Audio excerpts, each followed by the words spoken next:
Hey there, listeners. Thanks again for tuning into Sin's Workshop. Hope you're all having a wonderful day. So today we're going to be talking about Fable by Adrienne Young. I have to say I was a little apprehensive when I was first picking up this novel. I bought it because I was intrigued by it, but I was apprehensive because before I bought it, I'd never read anything by Adrienne Young. And then I read The Girl the Sea Gave Back. And unfortunately, that book didn't impress me. For a number of reasons. I thought it was very dry. I was just not in love with it as much as I had wanted to be.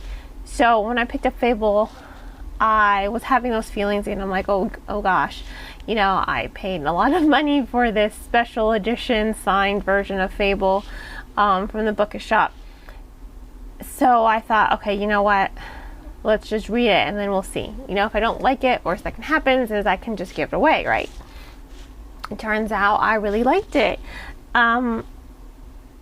It was, you know what, actually I don't want to say that. I don't want to say it's a slow novel because it's not. It's not fast paced. Don't think you're gonna get some wild Pirates of the Caribbean adventure if you plan on picking up this book, because it's not like that. It's not wild and intense and, well, no, it is intense. It's not wild and fast paced. It's steady, you know. It's not slow. It's not without its tension. And that's why I enjoyed it so much, because it really does focus on the characterization and the character development. And that is essential with the story. It's basically what drives this story forward. And it is what I liked so much about this story. I really did enjoy Fable's characterization. I really did enjoy her development. I think she's fierce. She's a survivor. She has to be a survivor. This story begins, she's, you know, on this island. One second, let me pull up the map here, because thankfully this book does come with a map, and I do love a good map. So she grows up on Javal. Not grows up. The last 4 years of her life, she has been living on Javal. It is an island full of dredgers.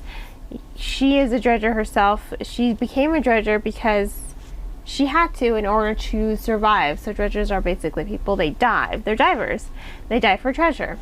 And it's the last piece of land in the middle of the water before the unnamed sea. So she needs to get to her father. Her father's the one who abandoned her, and he carved something in her skin as well before he left her, and it was a treasure map, unbeknownst to her. So she's been through a lot. Her father abandoned her because he said she wasn't made for this kind of life, and he wanted her to prove him wrong. You know, their ship went down. It took her mother with it, and he loved her mother. He loved her so much. So he had to mourn in secret, and for him to mourn, he also had to abandon his daughter. He doesn't want this kind of life for her. He wanted her to forge something else, to forge something different.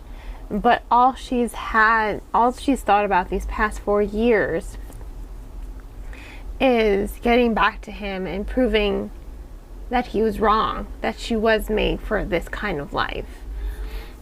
And so I really do like her characterization and her development. You think piracy almost, but it's not piracy for this book. It's something else entirely.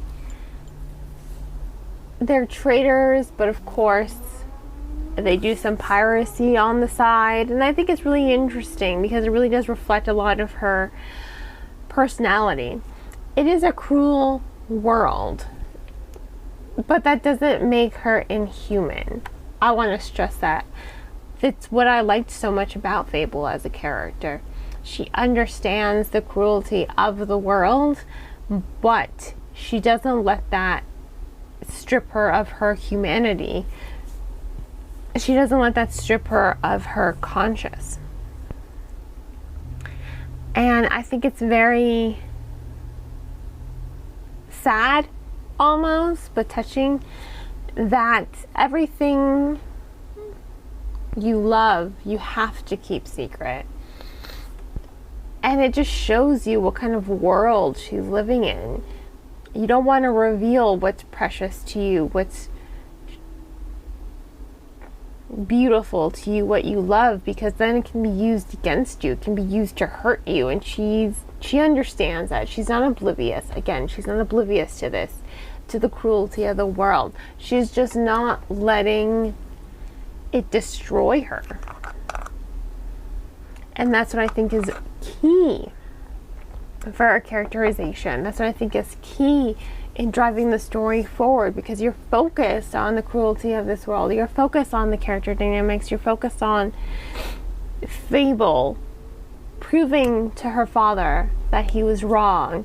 You're looking at the dynamic she has with her father when she reunites with him again. And at first you think, wow, he's a really cold and brutal man.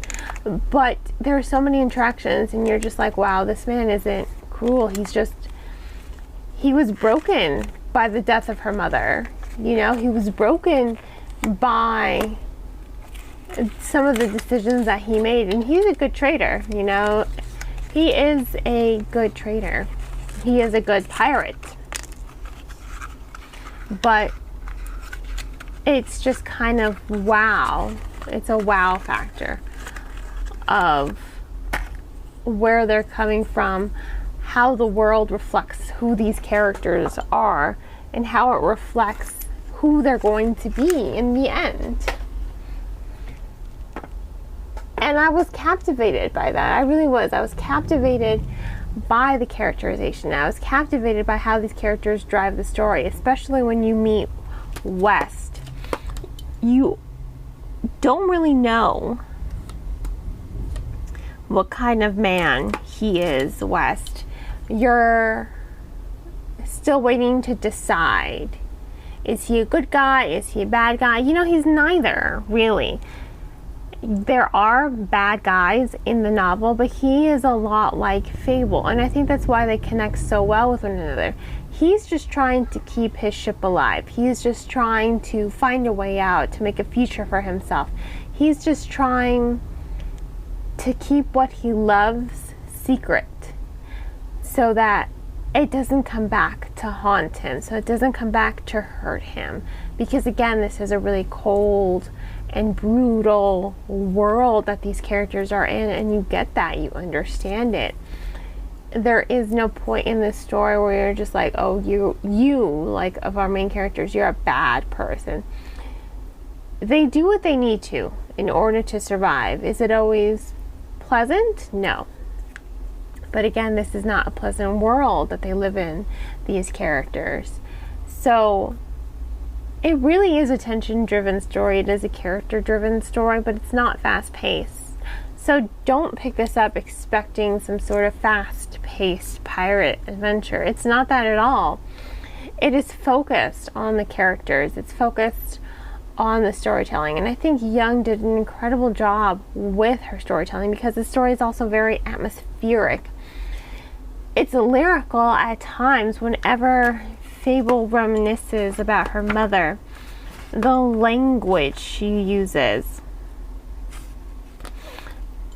the way she keeps reciting the 5 rules her father tells her, it's all very rhythmic, and it matches the setting. The way the words move, the way she describes her mother as the sun and the wind and the sea, it mirrors the waves. You know, it mirrors the movements of waves and how, you know, this ebb and flow of the ocean. And you really are sucked in by that atmosphere. You are on the boat with Fable. You are reminiscing with her. You're lost in the texture of the writing and how Young is able to really make the reader feel the sea breeze, the calm before the storm, make them feel the storm itself come alive. I mean, it's beautiful how her writing just tells this story of survival through the harshness of the sea.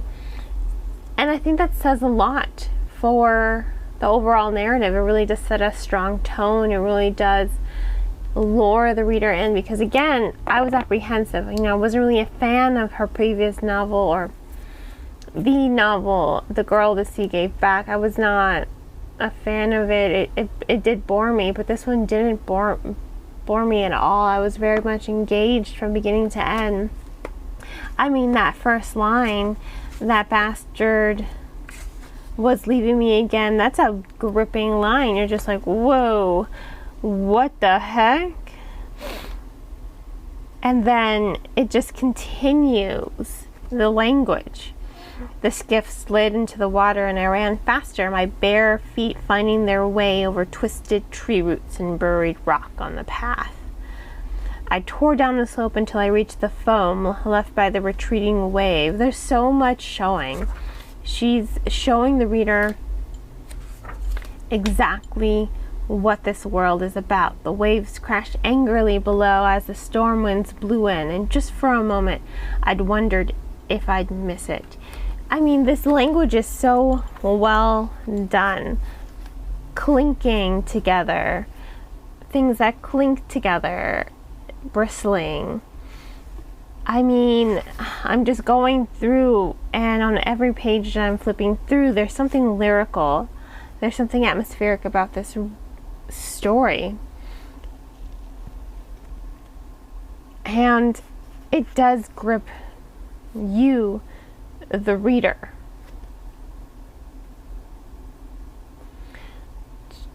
I looked up into the blinding flash of lightning overhead. We all were, and now the storm was going to make us pay for it. I mean, the language here is just so well done. It's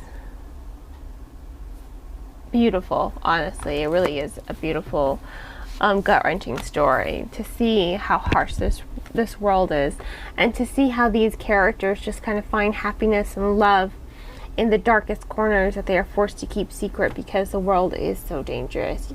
It makes you treasure those intimate moments between the characters even more so, because you know how dangerous it is for them to live out in the light. They have to keep their happiness in the dark, and it's bittersweet because it makes you treasure it more, but it also makes you pity the characters because they can't be happy in the light. They have to keep it buckled down and hidden. So, it really was a really interesting story. I really did enjoy it. I'm looking forward to reading the sequel, Namesake, especially after that ending. I need to know what's going to happen. So I have to give Fable 4 out of 5 stars. It's very atmospheric. It's very lyrical. It's character driven, and I love a good character driven story. It's been a while since I've read just a solely character driven story that moves at such an effortless pace. So once again, 4 out of 5 stars. Please remember to purchase the book from your local bookseller or online book retailer instead of off of Amazon. I just ask that you support your booksellers. And on that note, I hope you all will continue to support me by liking this podcast and sharing it with all your book-loving friends. Please do not forget to subscribe. You can also become a supporter on Anchor FM, my recording platform, or on Buy Me a Coffee. Links for all of that will be in the description. I hope you all have a great and wonderful rest of your day, and as always, happy reading.